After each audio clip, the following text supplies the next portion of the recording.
Welcome back to Nick Lenz's Comic Corner, Classic Less Known Classics. This is episode number 2834 and Doubleshot number 2728.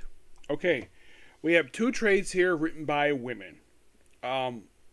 This book, there's a rumor of the reason why it was canceled. I highly doubt it was due to low sales.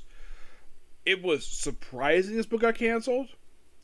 And it's been a while since I discussed this. I purchased the first couple of trades because I actually like this series. And it's shocking it ended. Though I'll reveal the reason why when I finish reviewing this one, why it ended. The rumor of the reason why it ended. We have Batgirls, Girls on Front, which collects the book's annual, the book's sole annual, which, it says Batgirls 2022 annual. I'm like, what's wrong with calling it Batgirls and number 1? That's what I'm calling it. Because this whole thing of putting the year in the annual, this is getting really stupid. It's been going on the last few years, and DC Comics, please, for the love of God, stop doing this. Please.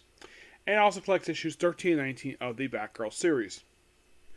Yes, it's been a while since I talked about this one, and unlike the first two books, which I had bought, this one, I had difficulty to get my hands on this book. Like, Barnes & Noble didn't have it. I never saw it over at a shop over in, on Bursby Downs. College Comics, they didn't have a copy of this thing. My local comic shop didn't have one. I had to order it, and this book had so much difficulty to get this book in, so I figured, though, and I saw, wait a minute, my local library has it. Grab it there. Fine. Perfectly fine. So with this particular book, I have some dog ear pages here because it's stuff I really want to talk about here. So, alright, so written by Michael Conrad and Beck Kell, alright, Rob Rodriguez, John Case, Neil Gooch. The cover here that you see on the cover, that's alright, Carilla and Sarah Stern. First up, we have the annual. Yep. And I have a dog ear page in this one. So, we have Barbara and welcome to the first Batgirls annual. Sadly, the only one. Oh yeah, this actually is Alyssa. This actually is a character from the Gail Simone Batgirl book. And then we see Cassie Kane, where she's in an art museum, and then her hot mom shows up. And then we see Stephanie on a date with this guy named Kyle. Yep. And of course, they fight crime, and then we have and then we have, this is really weird here. We have Barbara Gordon in a wheelchair, despite the fact she can walk. Do not know why the artist basically, now this is not a flashback. It does not say a flashback. So, why is she in a wheelchair? Don't know. It's a very oddly designed wheelchair. But it looks like a wheelchair. Cafe, of course, looking at murder. Look for a cat. I appreciate that Cassie is drawn in her costume looks fantastic in this artwork. Not a fan of Stephanie's attire, which is basically just her spoiler costume with a bat symbol on it. What she want to do with the cowl, for some reason. And they show the friends. And the friends, and everything's going good. They got a clock tower in Burnside. Yes, somehow, for some reason, the clock tower is in Burnside. For some reason, it's... Oh yeah, and also that Stephanie and Cassie have swapped bodies. Now, why in the world they put the clock tower in Burnside is a complete mystery. Though, I do have a theory why. Because some editors of DC Comics love Burnside so much they put it there. Despite the fact in pre-Flashpoint it was never there. And here's I have a slight issue with it. Okay, so now I understand why, because I was reading this before. I'm like, why is it that the dialogue is switched? Yeah. Where you have Stephanie saying Stefan David Kyle, and that's it. Like, what was dialogue swapped? No, they swapped bodies. And so, basically, they did with that. Bunch of other stuff here.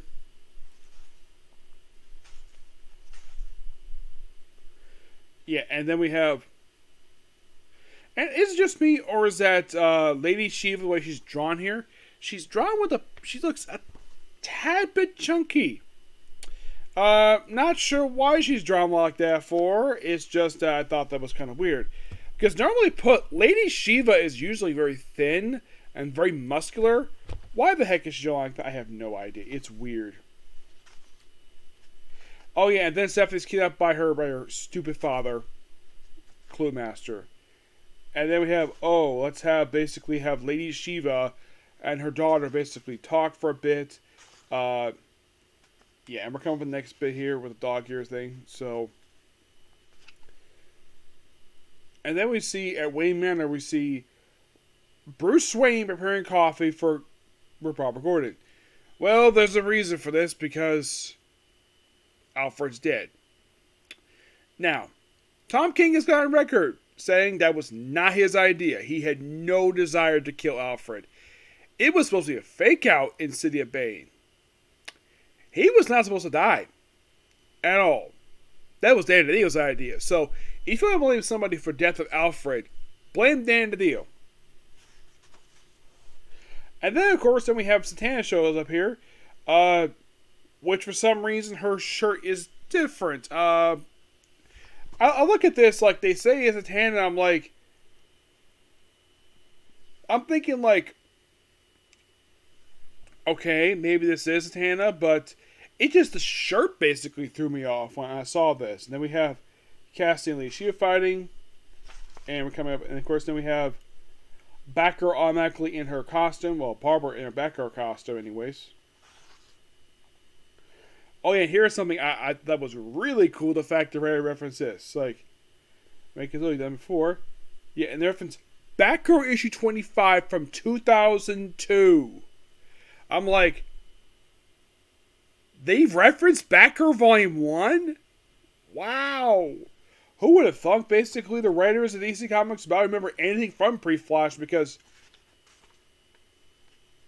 I guess people were under the misconception that for several years, DC comic writers were forbidden from editorial to reference anything from Pre-Flash one. This if some stuff has been slipping in. Like, with the exception of the Bat books, it seems like any book in DC Comics, it is forbidden. You cannot reference anything happened before Flashpoint because it's a brand new universe. Like, you can't even say happened in this universe too. And seeing that editorial note there, that editor's note, I'm like, this proves that something is slipping at DC Comics there when it comes to that. Yes. Yeah, and then of course, like, oh yeah, and then we see Clue Master with his little scar across his neck. Now, those of you curious about this scar, how the heck did Arthur Brown get this scar? That was done by Lincoln March, a Talon. And then he died. Then he was brought back via the Lazarus. He was brought back in the pages of. Excuse me. He came back in Suicide Squad Most Wanted, where he has got like a. Like he claimed, this is the greatest ship with his throat being slit. The claim is that he was dipped in a Lazarus pit. Now, prior to this book, I think the last time Stephanie may have seen Clue Master was probably Batman Eternal. Because I don't think they've ever encountered Tristan. And of course, she mentions in here she's disowned her father because she wants nothing to do with him. And he's like, I don't give a damn.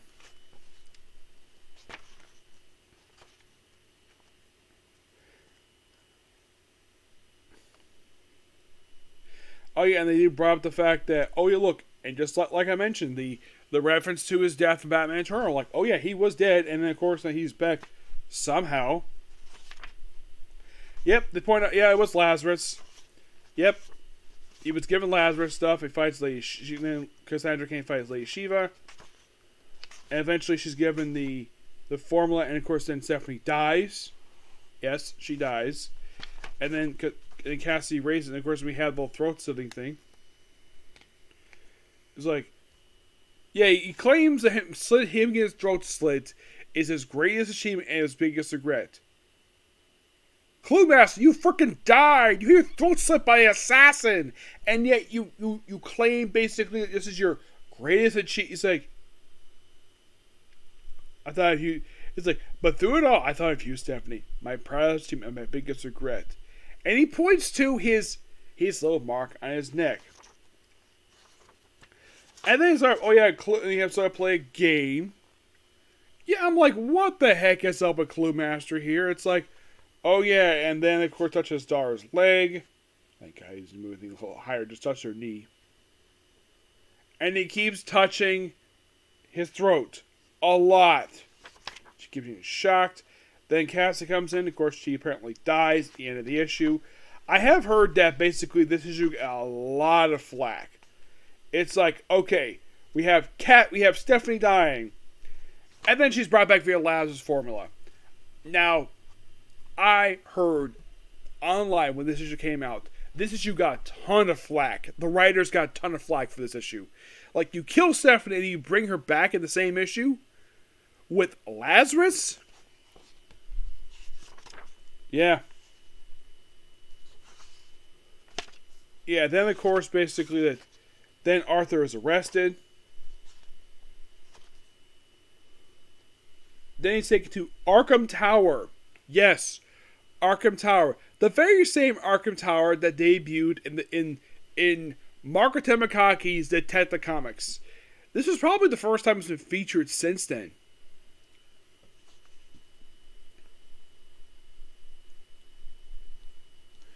And of course, nice set moment here, and then it looks like we have someone named Grace O'Hara's apartment wakes up, who apparently puts on an eye patch, and sees a decapitated head at her door.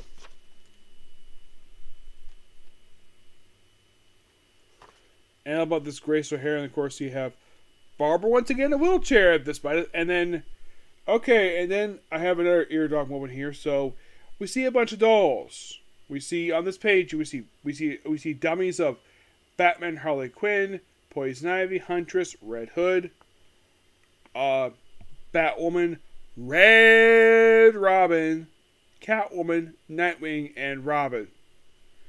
I have this dog here for a good reason. It's the pre-Flashpoint Red Robin costume, which I think this very comic was the first time this costume's been seen since the Flash reboot back in 2011. Because I think this came out, like, what was it, this came out last year, I think it was. And this is the first time this costume I've seen in 11 years. And by the way, the Huntress costume, that's the original Golden Age Huntress costume. Who would have thought we'd see that? Or the pre-Flashpoint Harley Quinn costume. A costume people love to see Harley Quinn wear. A lot of people are not fans of the costume she wore post-Flashpoint, but people love that costume. Nightwing. The George Perez costume. Interesting. The Catwoman costume is the Jim Bowen costume, obviously. Batwoman, never seen any change here. Red Hood is wearing his new 52 costume here. It's a dummy, obviously. Batman is, well, wearing one of his old pre-Flashpoint costumes. And Robin, it's old school Robin. I'm like, that is interesting. I would never have thought to see the Red Robin costume again. Then we dummies up, and then of course and then the issue ends with you have, for some reason, where Stephanie drinks something and it becomes a girl. Well, basically they call it girl bat, basically she bat. Yeah, she drank a portion of the Madman formula. And then Mad Hatter shows up. Yes, the Mad Hatter. Why the heck is he here? And then he's hit out by the GCPD. And then Barbara shoots at Stephanie to cure her, and then by the end she's perfectly fine. And they go out dancing. Then we have it where Stephanie and Cassie are sparring with each other. And then there's like a bullet right near her chest. I think this is Stephanie. Yeah, I'm thinking like, wait a minute. When was Stephanie shot? Like, it wasn't, I think it's probably like, I think it's because when she was survived by the Lazarus form, and then both in the Grace, her hair being here. Then we have, and this is really weird. We have a mutant show up here. Yes, a mutant from Dark Knight Returns. Yeah, because they were established in post-Flashpoint continuity in the pages of, get this, All-Star Western. Yes. So you gotta think, Joey Palmiotti and Justin Gray for breaking these guys. Yeah, he gets hit with a batarang. And I'm like, wow, that's an obvious Dark Knight Returns reference. And then, of course, the World War guns. I'm also with a shooter throughout these last couple issues. And the shooters just happen to be Gunfire and his girlfriend. Yes, Gunfire. Which, guess which comic he made his debut in? Deathstroke and number 2. Yep.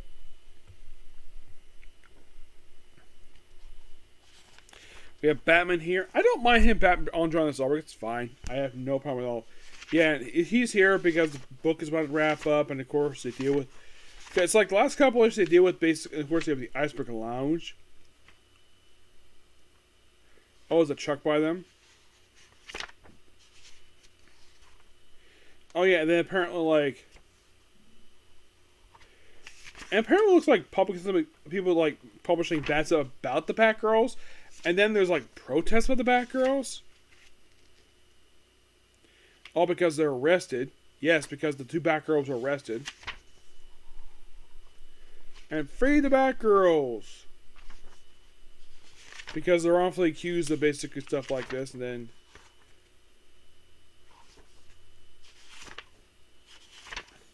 yeah. I think this is Gunfire. I don't think it's Gunfire. I think it's somebody else. Oh, it's Gunhawk. Oh, and the other one's Gunbunny. Looks like Gunfire, but nope. I thought it was Gunfire. Nope, it's Gunhawk. It just the appearance basically looking like, yeah, it looks like Gunfire. Nope, it's a guy, original character. And of course, they kind of read the book up there, and then that's the book ends. I do like this book. I really do. I do have some minor issues with it. I thought it was really cool seeing the Red Robin costume again. The pre-Flashpoint one. But it's not a bad book per se. I'm giving it a 9 out of 10. Final thoughts on the series. Yes, I do agree with the criticism basically like, oh, we kill Stephanie off and then we're going to bring her back with a freaking Lazarus form. I do agree with that criticism, but otherwise, the book is not terrible. Okay, what was the rumor of the reason why the book was canceled? Okay, the rumor is because the book referenced that Tim and Stephanie broke up. That's it. That was the reason. That's the rumored reason why. I don't know what the actual reason was. Was it low sales? Possibly. But I highly doubt that was the reason. The book wasn't terrible. Not at all. Unlike Tim Dick Robin, which that was a piece of garbage. But I like this book. The whole idea of 2 Batgirls, like, it's fine. I think that Stephanie should have gone with a cowl look instead of basically just went with a slight alteration. It's basically, you look at her costume. I mean, also, they show this also in the book. Well, apparently the mask, the stitch-up mask that Cassie wears, apparently with the mouth that could pull down. I'm like, that's interesting. She never did pre-Flashpoint. Whenever she wanted to take off her mask, she just did this. And I thought that was interesting because I thought that was because the way it looks in the mask, it looks like it was sewn shut. And in the case of Stephanie, you look at her costume, like it's clearly her spoiler costume with a bat symbol on it because that's basically what it is. I'm like, did she not want to do a cowl like she did for pre-Flashpoint? It's possible, yes. Also, my only other problem I have with the book was the inconsistency with Barbara Gordon. Like, at some point she's in a wheelchair. Some point she's basically with a Batgirl costume. Like, does she have a problem with implants in her spine? Because that was established in Gail Simone's Batgirl, where she has implants in her spine to allow her to walk. And it seems like this book, like the writers are very inconsistent with that the whole book. Oh, she's in a wheelchair. Oh, she's in the Batgirl costume. Okay. Like, I like the fact this book is basically mainly about Stephanie and Cassie with a little bit of Barbara. that's fine because she's they call her Batgirl probably in the opening issue. But I kind of wish they were consistent with that. But what's happened to the character since then? Well, in the case of Barbara, she's still regularly featured over Nightwing. She was, and she doesn't feature anymore. Cassie's over in Birds of Prey. Barbara's over there too. Stephanie, don't know what they're doing with her now. It's kind of weird. Alright, next up we have is Runaways. Yeah, it's been a while since I talked about Runaways. This is from Volume 4 of the series. Collecting issues 19 and 24 of the series. Where it's called You Can't Hide. Where, oh yeah, the end of the previous book where, somebody said they want to go with Alex Wilder. And it's Molly. And where they go? After riding on a bus.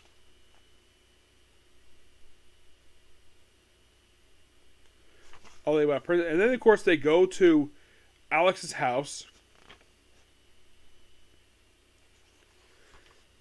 And then, but he's like, he's alive. He knows the key code. He knows they get in. Because the whole thing, like, it goes to his house. And then it makes some food. It's just really fun. And we have Molly just punching a wall.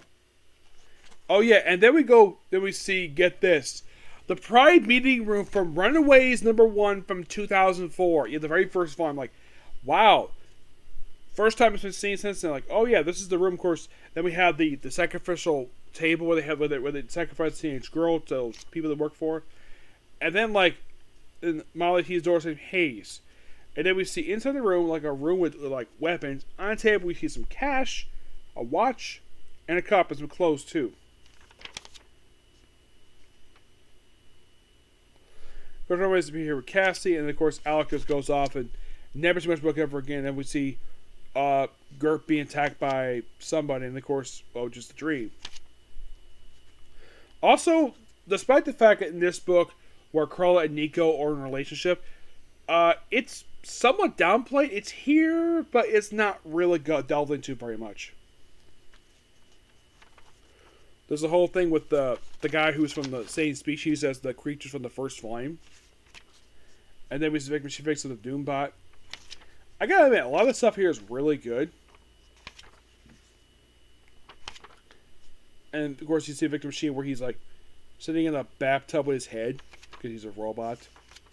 Vec Machina is Ultron's son, which makes him Vision's brother and Vision's uncle. Yeah.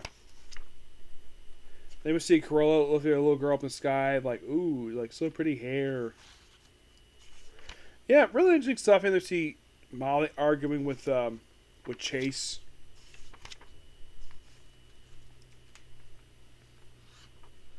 And then Victor is basically gone missing. And of course, there's stuff here with... Yeah, and also Gertrude has had a thing for Victor.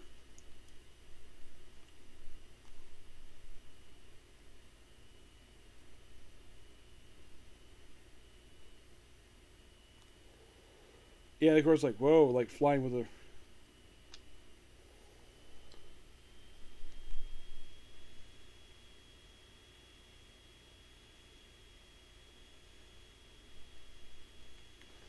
All about making dinner. And of course, apparently he's got pictures on his wall of when Gertrude and him were a couple. Which, of course, he's gotten over it. Yeah, he and Gertrude were a relationship in some of the early books, and then they broke up because he cheated on her. It's a fun stuff here with the whole thing with Doombot. But I do enjoy this book here.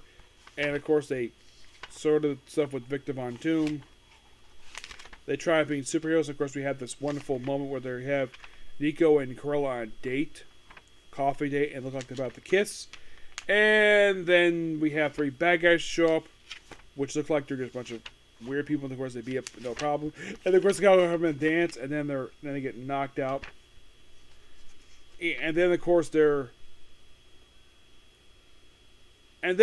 book ends with this guy here. Who is this guy? His name is Dr. Justice. They'll explore him next book. But interesting issues. I enjoyed them. Get the book roughly a 9 out of 10. Yeah, believe it or not, there's actually 2 more volumes of this one, and then that's it. Oh, and here's a little fun fact comes to this particular trade here. When issue 19 of this book came out, that means it broke the amount of issues that volume 1 basically done. But the first volume it broke was volume 3. That was easy. Excuse me, issue 15. With this book, it broke volume 1. The next book, it breaks volume 2. Which, prior to this book, it was the longest volume to date. I'll talk about it next time. But next time is quite interesting. Okay? So please like, comment, subscribe, notifications, and do another like button. Okay? Next video. Bye.